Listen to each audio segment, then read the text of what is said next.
محترم سامعین، ہمارے ایمان کے اساسی اور بنیادی عقائد میں سے ایک عقیدہ ایسا ہے جس کو عقیدہ ختم نبوت کہا جاتا ہے۔ یہ بہت ہی بنیادی عقیدہ ہے اور اس کی بڑی اہمیت ہے۔ عقیدہ ختم نبوت کا مطلب یہ ہے کہ اللہ تبارک و تعالیٰ نے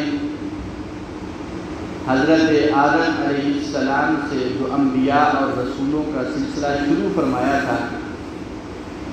میرے اور آپ کے محبوب پیغمبر امام الانبیاء خاتم النبیین سرکار دو عالم صلی اللہ علیہ وسلم کی ذات اقدس پر اللہ تعالیٰ نے اس سلسلہ نبوت اور رسالت کو ختم فرما دیا ہے۔ اب قیامت تک نہ کسی نبی کے آنے کی ضرورت ہے اور نہ کسی نبی نے آنا ہے۔ قیامت تک آنے والے جتنے انسان بھی ہیں ان سب کے لیے حضور سرور کائنات صلی اللہ علیہ وسلم کی نبوت اور رسالت کافی ہے، اور اللہ نے آپ کو خاتم النبیین بنا کر بھیجا ہے۔ یہ عقیدہ رکھنا اور اس کے مطابق ایمان بنانا یہ انتہائی ضروری ہے۔ علماء امت، صلحائے امت، صحابہ اکرام رضوان اللہ تعالی علیہم اجمعین سے لے کر اب تک پوری امت مسلمہ کے تمام طبقات کا ہمیشہ اس بات پر اتفاق رہا ہے کہ حضور سرور کائنات صلی اللہ علیہ وسلم اس سلسلہ نبوت اور رسالت کے اللہ کے آخری نبی ہیں جو اس دنیا کے اندر تشریف لائے ہیں۔ آپ کے بعد کوئی شخص نبی بن کر نہیں آئے گا۔ اگر کوئی شخص کسی طرح کا بھی حضور علیہ السلام کے بعد نبوت کا، رسالت کا، اپنے آپ کے نبی ہونے کا دعویٰ کرتا ہے تو وہ شخص دائرہ اسلام سے خارج ہے۔ صرف وہی خارج نہیں بلکہ جو اس پر ایمان لائے گا وہ بھی دائرہ اسلام سے خارج ہو جائے گا۔ ہمیشہ سے امت کا اس بات پر اتفاق رہا ہے۔ اس عقیدے کی اہمیت کا اندازہ اس بات سے لگایا جا سکتا ہے کہ قرآن کریم کی تقریباً 100 آیات ایسی ہیں جن سے یہ عقیدہ ختم نبوت ثابت ہوتا ہے، جو اس بات پر شہادت دیتی ہیں کہ سرور کائنات صلی اللہ علیہ وسلم آخری نبی ہیں، اور آپ کے آنے کے بعد اللہ نے نبوت کا دروازہ بند کر دیا۔ اب آپ کے بعد قیامت تک کوئی شخص نبی بن کے نہیں آئے گا۔ 100 سے زائد آیات قرآن کریم کی اس بات پر دلالت کرتی ہیں، اور خود سرور کائنات صلی اللہ علیہ وسلم کی 200 سے زیادہ احادیث مبارکہ ہیں جن سے یہ بات ثابت ہوتی ہے کہ حضور علیہ السلام اللہ کے آخری نبی ہیں۔ آپ کے بعد دنیا کے اندر کوئی شخص نبی بن کر نہیں آئے۔ یہ بات یاد رہے، ہمارے عقائد میں سے یہ عقیدہ ہے کہ حضرت عیسیٰ علیہ السلام جو اللہ کے نبی ہیں وہ اس دنیا کے اندر تشریف فرما تھے، پھر اللہ تبارک و تعالیٰ نے ان کو زندہ آسمانوں پر اٹھا لیا، اور اب بھی وہ زندہ آسمانوں پر موجود ہیں، اور قیامت سے پہلے دوبارہ اس دنیا کے اندر تشریف لائیں گے، اور آپ کی زندگی کا جو حصہ باقی ہے وہ آپ نے یہاں پر گزارنا ہے۔ حضرت عیسیٰ علیہ السلام کا زندہ آسمانوں پر اٹھانا اور قیامت سے پہلے دوبارہ زمین پر تشریف لانا یہ بنیادی عقائد میں سے ہے۔ حضرت عیسیٰ علیہ السلام آئیں گے، لیکن ان کا یہ جو آنا ہے یہ نبی ہونے کی حیثیت سے نہیں ہوگا۔ آپ کی نبوت کا زمانہ وہ تھا جو حضور علیہ السلام کی آمد سے پہلے تھا۔ نبوت کا زمانہ ختم ہو چکا ہے، حضرت عیسیٰ علیہ السلام نے آنا ہے، نبی بن کر نہیں آئیں گے بلکہ وہ حضور کے امتی بن کے تشریف لائیں گے۔ اس لیے یہ جو عقیدہ ختم نبوت ہے، حضرت عیسیٰ علیہ السلام کے آنے سے اس پر کوئی حرف نہیں پڑتا۔ تو یہ ایک بنیادی عقیدہ ہے اور اسلام کا اہم ترین عقیدہ ہے جو قرآن کریم سے بھی ثابت ہے، سرور کائنات صلی اللہ علیہ وسلم کی احادیث مبارکہ سے بھی ثابت ہے اور اجماع امت سے بھی ثابت ہے۔ اجماع امت کا مطلب یہ ہے کہ ہر دور میں طبقات نے امت کے اس بات پر اتفاق کیا ہے کہ حضور علیہ السلام کے بعد کوئی شخص نبی بن کے اس دنیا میں نہیں آ سکتا۔ اسی لیے واضح طور پر کتابوں کے اندر عبارت موجود ہے، دعوی النبوتی بعد نبینا صلی اللہ علیہ وسلم کفر بالاجماع، حضور سرور کائنات صلی اللہ علیہ وسلم کے بعد نبوت کا دعویٰ کرنا یہ بالاتفاق کفر ہے، اس میں کسی قسم کا کوئی اختلاف نہیں ہے۔ بلکہ حضرت امام اعظم نعمان بن ثابت ابو حنیفہ رحمۃ اللہ تعالی علیہ، جن کی فقہ کے ہم مقلد ہیں اور جن کی ہم تقلید کرتے ہوئے ہم اپنے آپ کو کہتے ہیں کہ ہم حنفی ہیں، ان کا یہ قول کتابوں کے اندر موجود ہے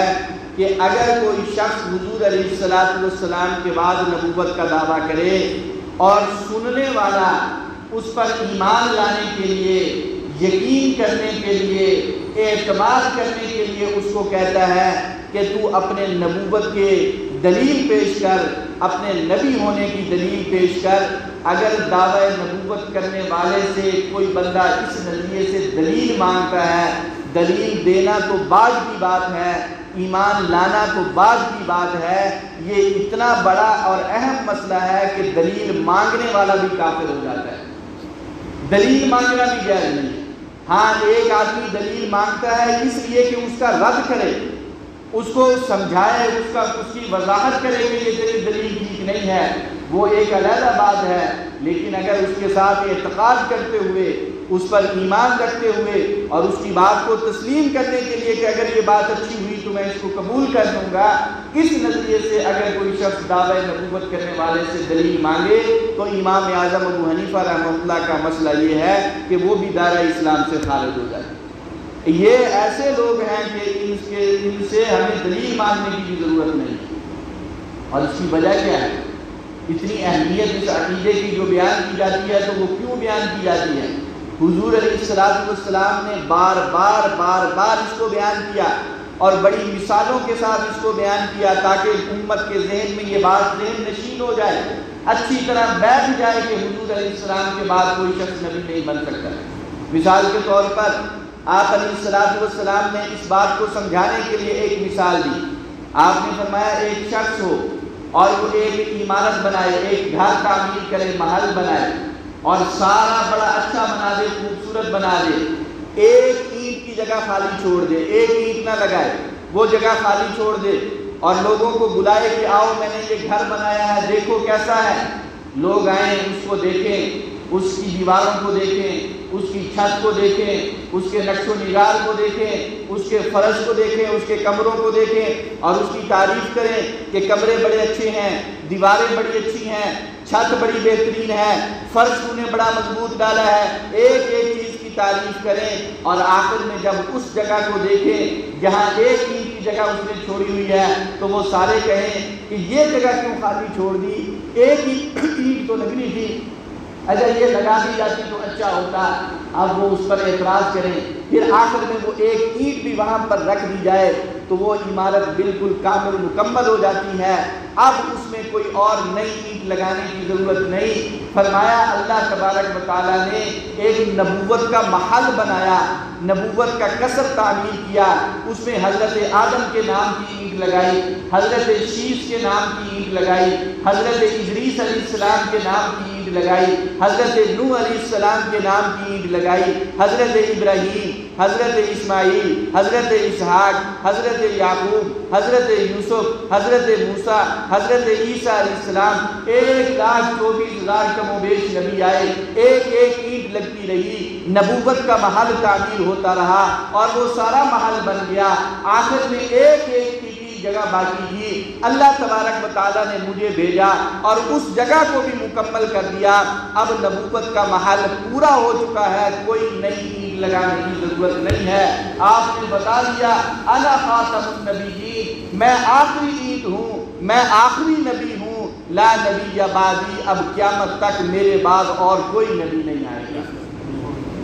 ایک حدیث پاک میں آتا ہے حضور علیہ السلام فرماتے ہیں اپنے متعلق اپنی حیثیت کو واضح کرتے ہوئے، انا اول الانبیاء وانا آخر الانبیاء، لوگوں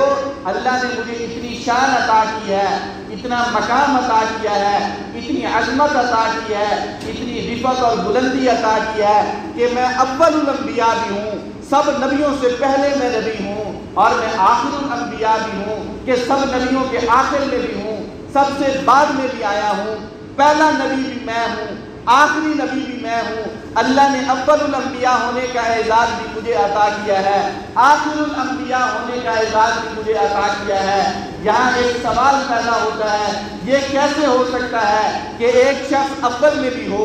آخر میں بھی ہو، پہلی صف میں بھی بیٹھا ہو، آخری صف میں بھی موجود ہو؟ یہ تو ممکنات میں سے نہیں ہے، یہ تو مشکل چیز ہے۔ یہ کس طرح ہو سکتا ہے کہ ایک بندہ اول پوزیشن بھی لے رہا ہے اور پھر آخری نمبر پر بھی وہ موجود ہے؟ یہ بات بظاہر سمجھ میں نہیں آتی ہے۔ حضور کی شان اپنی جگہ پر، آپ کا مقام اپنی جگہ پر، آپ کا اول الانبیاء ہونا، اگر آپ پہلے نبی ہیں پھر آپ آخری نبی نہیں ہو سکتے، اگر آپ آخری نبی ہیں پھر آپ پہلے نبی نہیں ہو سکتے۔ یہ کس طرح ہو سکتا ہے کہ اللہ نے آپ کو اول الانبیاء بھی بنا دیا، آپ کو آخر الانبیاء بھی بنا دیا، اور دونوں چیزیں اللہ نے آپ کی ذات میں جمع کر دی ہیں؟ محدثین نے اس حدیث کو سمجھایا، حضور کی شان کو سمجھایا، آپ کے مقام کو سمجھایا کہ عام دنیا کا دستور یہ ہے، عام لوگوں کے بارے میں تو یہ کہا جا سکتا ہے کہ جو اول ہوگا وہ آخر نہیں ہوگا، جو آخر ہوگا وہ اول نہیں ہوگا، جو پہلے ہوگا وہ بعد میں نہیں ہوگا، جو بعد میں ہوگا وہ پہلے نہیں ہوگا۔ دنیا کی چیزوں کے بارے میں کہا جا سکتا ہے، عام انسانوں کے بارے میں کہا جا سکتا ہے، عام لوگوں کے بارے میں کہا جا سکتا ہے، لیکن اللہ نے یہ شان حضور علیہ السلام کو عطا کی ہے کہ آپ اول بھی ہیں، آپ آخر بھی ہیں، اول الانبیاء بھی ہیں، آخر الانبیاء بھی ہیں۔ اللہ نے دونوں جہتوں سے آپ کو یہ مقام عطا کیا ہے۔ کس طرح؟ فرمایا آپ اول الانبیاء ہیں اس لیے کہ آپ مقصود میں سب سے پہلے تھے، مقصد میں آپ سب سے اول تھے، مقصود کائنات آپ ہیں۔ اگر آپ نہ ہوتے، آدم دنیا میں نہ آتے، آپ نہ ہوتے، نوح دنیا میں نہ آتے، آپ نہ ہوتے، انبیاء کا سلسلہ نہ جاری ہوتا، آپ نہ ہوتے، رسالت نہ ہوتی، آپ نہ ہوتے،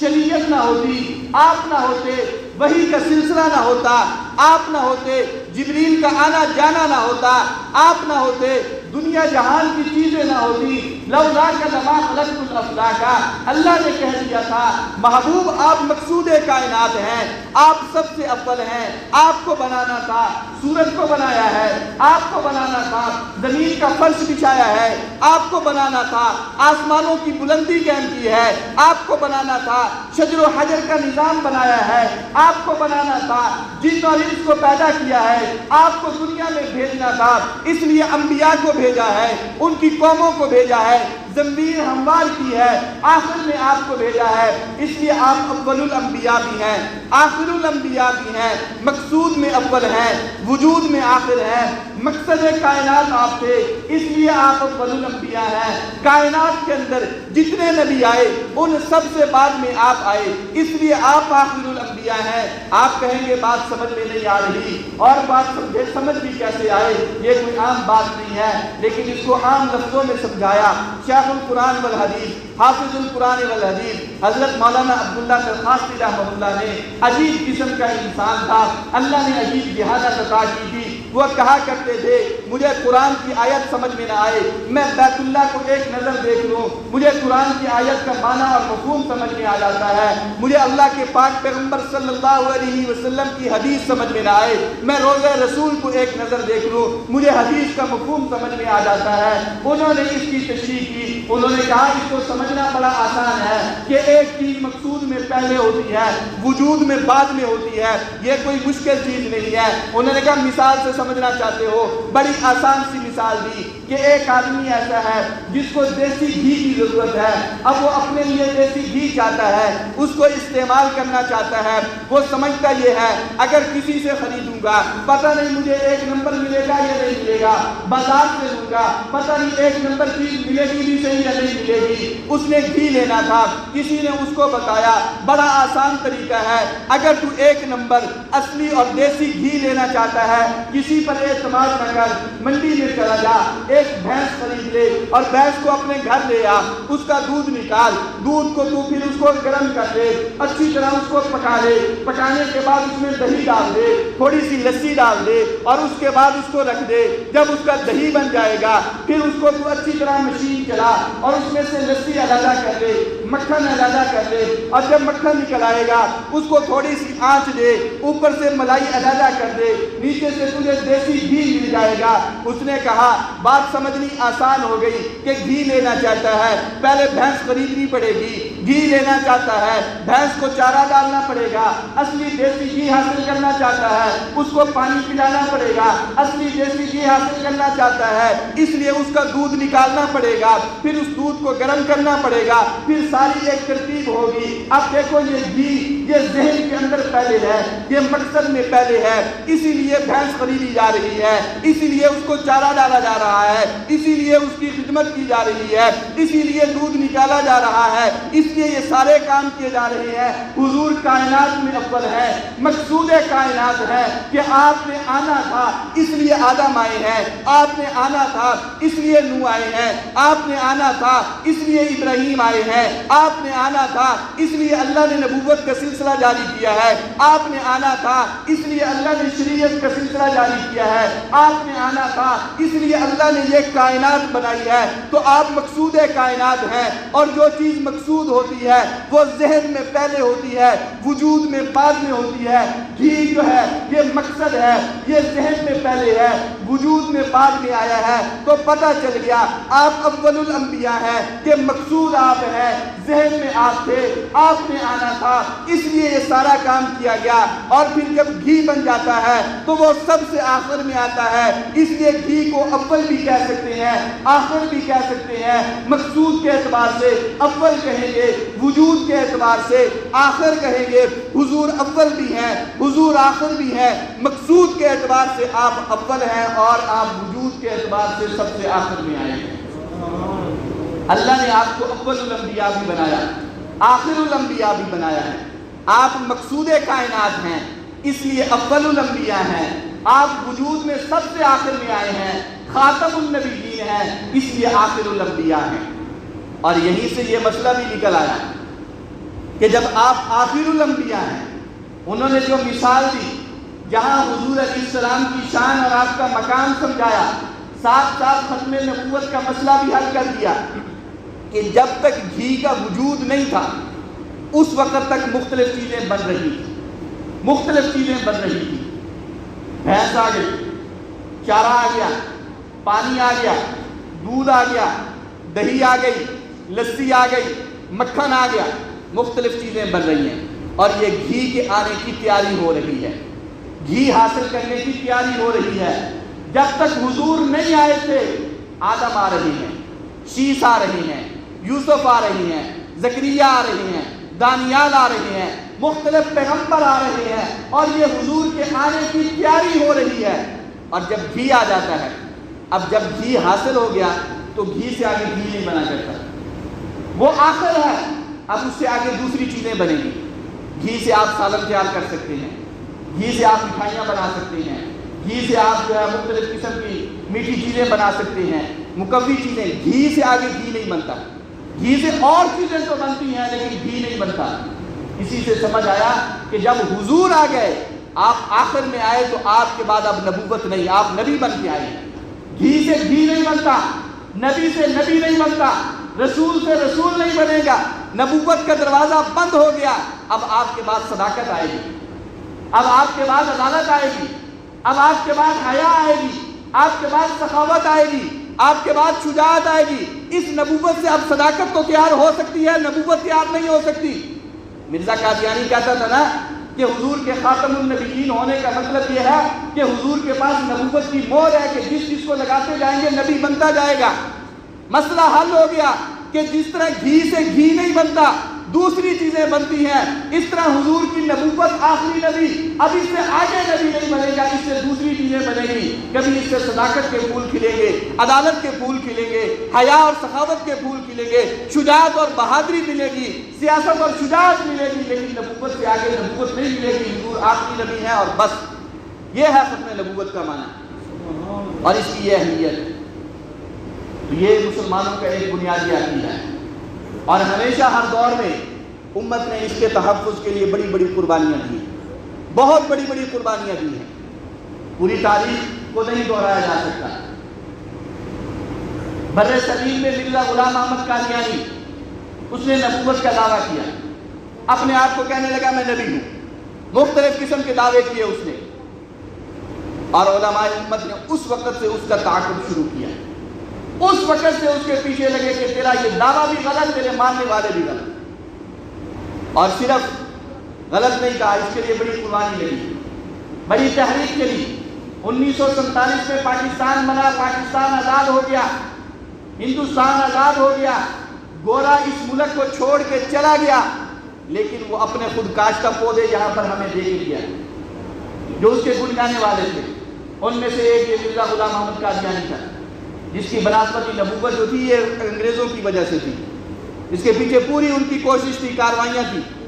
اور انہوں نے اس کو تیار کیا، اس نے نبوت کا دعویٰ کیا۔ پاکستان بنا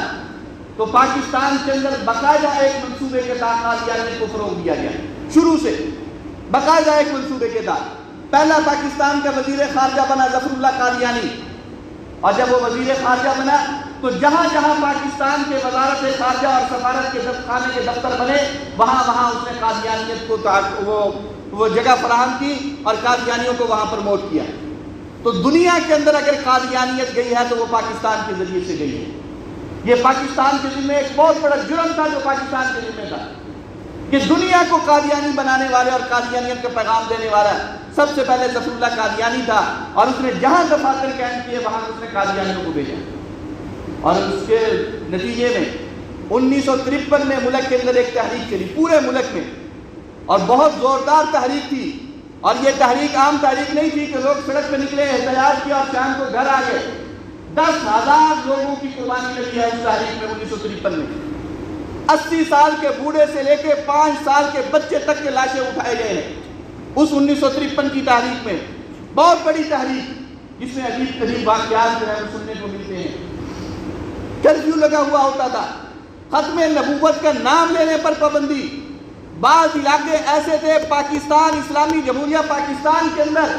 ایسے شہر موجود تھے جہاں فوج کا کرفیو ہوتا تھا، ختم نبوت کا نام لینا تو بہت دور کی بات ہے، مسجد کے اندر کھڑے ہو کے اذان کے کلمات کہنے پر پابندی ہوتی تھی۔ اس قسم کے حالات 1953 کے اندر آئے پاکستان میں۔ مظفر علی شمسی وہ خود اپنی کتاب کے اندر اس بات کو لکھتے ہیں کہ ایک وقت ایسا بھی آیا کہ کرفیو لگا ہوا ہے، اپنے گھر سے نکلنے کی کسی کو اجازت نہیں ہے۔ ایک مسلمان ہمت کر کے آگے بڑھا اور چھپتے چھپاتے کسی نہ کسی طرح مسجد تک پہنچا، اور اس نے جا کے ابھی اللہ اکبر کہا تھا کہ پتہ چل گیا کہ اس نے تو کرفیو کی خلاف ورزی کی ہے، گولی آئی اور اس کو شہید کر دیا۔ اس کی جگہ پہ دوسرا مسلمان کھڑا ہوا، پھر تیسرا کھڑا ہوا، 9 مسلمان شہید ہوئے اور انہوں نے اذان کو مکمل کیا۔ ایک اذان کے لیے 9 مسلمان شہید ہوئے۔ اس قسم کے حالات لاہور کے مار روڈ پر جہاں لوگ احتجاج کے لیے روزانہ نکلتے تھے، سیدھی سینے میں گولیاں ماری جاتی تھیں اور شہید کر دیا جاتا تھا۔ ایک طالب علم کتابیں لے کے پڑھنے کے لیے جا رہا ہے، سامنے گولیاں چل رہی ہیں، کتابیں وہیں پہ رکھی، جلوس میں چلا گیا۔ کسی نے کہا کہاں جا رہے ہو؟ اس نے کہا آج تک پڑھتا رہا ہوں، اب عمل کرنے کا وقت آ گیا۔ اور جب آگے بڑھا پولیس والا کھڑا تھا، اس نے ران میں گولی ماری، یہ گر گیا۔ دوسرا پولیس والا آگے بڑھا، اس کو اٹھانے لگا کہ کیوں آیا ہے یہاں؟ اس نے کہا ظالم عشق مصطفیٰ تو دل میں ہے، ران پہ گولی کیوں مارتے؟ دل پہ گولی مار رہے مار دیا۔ ایسے جذبات، اتنی بڑی قربانی۔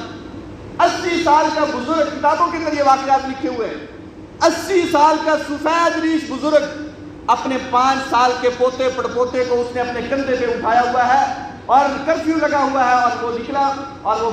بابا جو ہے وہ کہہ رہا ہے ختم نبوت، اور بچے کی زبان پر نعرہ ہے زندہ باد کا. دونوں نے نعرہ لگایا ختم نبوت اور زندہ باد. ایک گولی آئی بابے کے سینے میں لگی، ایک بچے کے سینے میں لگی، دونوں وہیں پہ شہید ہو گئے. اس قسم کے حالات. لیکن یہ تحریک تھی، بہت بڑی تحریک تھی، خونی تحریک تھی، جس میں جانیں قربان کی گئیں، لیکن اس کا نتیجہ نہیں نکلا. اپنے منطقی انجام کو نہیں پہنچ سکی، بس ختم ہو گئی. اور پھر ایسا ایسا تحریک چلتی رہی. اپنے طور پر لوگ کوششیں کرتے رہے، احتجاج کرتے رہے، جلسے جلوس ہوتے رہے، زمین ہموار ہوتی رہی، ذہن سازی ہوتی رہی. لیکن یہ قادیانیت کا مسئلہ دنیا کے اندر تو کیا حل ہونا تھا، پاکستان میں بھی حل نہیں ہو رہا تھا. اور پھر 1974 کے اندر ایک دور اور بھی آیا، یا 1953 کا دور لوگوں نے دیکھا تھا اور اس کو کبھی فراموش نہیں کیا جا سکتا، یا پھر 1974 کا دور آیا، اور وہ دور بھی بڑا عجیب دور تھا. 1974 22 مئی کی تاریخ ہے. 22 مئی ملتان نشتر میڈیکل کالج کے طلباء اپنے سیاحتی اور تفریحی روٹ کے لیے جا رہے ہیں پشاور کی طرف سیر کرنے کے لیے. چناب نگر، جس کو آج چناب نگر کہا جاتا ہے، اس وقت ربوہ کہا جاتا تھا، جو قادیانیوں کا گڑھ ہے. وہاں پر جب پہنچے تو قادیانیوں نے وہاں لٹریچر تقسیم کرنا شروع کر دیا، اپنا مذہبی لٹریچر بانٹنا شروع کیا. یہ نوجوان تھے، طلباء تھے، عقیدہ ختم نبوت کی اہمیت سے واقف تھے کہ یہ کیا چیز ہے. انہوں نے نہ صرف یہ کہ وہاں پر اس لٹریچر کو پڑھا، بلکہ ختم نبوت زندہ باد کے نعرے لگائے، اور پورے اس پلیٹ فارم پر اپنا احتجاج ریکارڈ کروایا، اور ختم نبوت زندہ باد کے نعرے لگتے رہے. لیکن اس وقت وہ نہتے تھے، قادیانی کچھ نہیں کر سکے. یہ طلباء آگے چلے گئے. 29 تاریخ کو ان کی واپسی ہو رہی تھی. چناب نگر سے پہلے ایک اسٹیشن جس کو اس وقت غالباً نشتر آباد کہا جاتا تھا، جب وہاں پر وہ ٹرین آئی نا تو ایک بوگی کے اندر یہ سارے طالب علم تھے، تقریباً 30 کے قریب ان کی تعداد تھی، پوری بوگی ان کی تھی. تو کہتے ہیں کہ جب وہاں پر پہنچے نا تو وہاں کا جو اسٹیشن ماسٹر تھا وہ قادیانی تھا. اس نے دیکھ لیا کہ یہ وہی طلباء ہیں اور یہ واپس جا رہے ہیں جو چند دن پہلے یہاں سے ختم نبوت زندہ باد کے نعرے لگاتے ہوئے گئے تھے. اور اس نے اطلاع بھیج دی چناب نگر اسٹیشن ماسٹر کو، اور باقاعدہ کلہاڑیوں، ڈنڈوں، سوٹوں کے ساتھ وہ لوگ جو ہے اسٹیشن پہ پہلے سے موجود تھے. اور جیسے ہی یہ طلباء کا قافلہ وہاں پر پہنچا، ٹرین کو زبردستی وہاں پہ روکا گیا، یرغمال بنایا گیا، اور پھر ان کے اوپر جو ہے انہوں نے تشدد کیا. اور یہ عجیب تشدد تھا. اور کہنے والے کہتے ہیں کہ صرف مارا نہیں گیا، بلکہ اس وقت جو قادیانی آئے تھے 300 کے قریب عورتوں کو، ناچنے والی اور گانے والی عورتوں کو ساتھ لے کے آئے تھے. یہ مسلمانوں پہ ظلم کرتے تھے، اور وہ ڈانس کرتی تھی اور ناچتی تھی اور گانے گاتی تھی. یہ ظلم ہوا 29 تاریخ کو. 30 تاریخ کو پورے ملک میں احتجاج ہو گیا. یہ کیا ہو گیا؟ فیصل آباد، جس کو اس وقت لائل پور کہا جاتا تھا، وہاں سے تحریک کا آغاز ہوا. مولانا تاج محمود رحمۃ اللہ علیہ، اللہ ان کی قبر پر کروڑہا رحمتوں کا نزول فرمائے، کھڑے ہو گئے اور پورے ملک کے اندر انہوں نے کال دے دی. علماء امت اکٹھے ہوئے کہ اتنا آج تک یہ مسئلہ حل نہیں ہوا، اور اتنے جری اور بہادر ہو گئے کہ جس کو جہاں چاہے مار دیں، پیٹ دیں، کوئی ان کو پوچھنے والا نہیں. ذوالفقار علی کی حکومت تھی، بھٹو کی حکومت تھی، اور تحریک چلی. اور یہ چلتے چلتے تحریک اس نتیجے پہ پہنچی کہ بات اسمبلی تک چلی گئی، اور اسمبلی کے اندر باقاعدہ جون کے مہینے میں ایک قرارداد اسمبلی میں جمع کروائی گئی حزب اختلاف کی طرف سے. اور حزب اختلاف کے قائد اس وقت مولانا فضل الرحمان کے والد مفتی محمود رحمۃ اللہ علیہ ہوا کرتے تھے، اور ان کے ساتھ مولانا شیخ احمد الرانی ہوا کرتے تھے، پروفیسر عبد الغفور ہوا کرتے تھے، حضرت مولانا غلام غوث ہزار بھی ہوا کرتے تھے. اور اس وقت کی پارلیمنٹ کے اندر بھی بہت سے علماء موجود تھے. انہوں نے اپنے حزب اختلاف کے جتنے لوگ تھے ان کا ذہن بنایا، ایک متفقہ قرارداد انہوں نے وہاں پر اسمبلی کے اندر پیش کی، اور اس کے اوپر بحث ہونی چاہیے. ذوالفقار علی بھٹو تک جب یہ معاملہ پہنچا، اس نے پوری کی پوری جو اسمبلی تھی اس کو اس نے ایک خصوصی کمیٹی تشکیل دے دی، اور پوری خصوصی کمیٹی کی اہمیت دی کہ آج کے بعد جو ہے اس کی بحث جو ہے وہ اسمبلی کے اندر ہوگی، اور پتہ چلے کہ یہ قادیانی ہے کیا، اور ان کے بارے میں متفقہ فیصلہ ہونا چاہیے. 11 دن تک مسلسل اسمبلی کے اندر مرزا کے اوپر بحث ہوتی رہی. ان کے قادیانی گروپ کو بھی پورا موقع دیا گیا، ان کے لاہوری گروپ کو بھی پورا موقع دیا گیا صفائی کا. اگست کے مہینے میں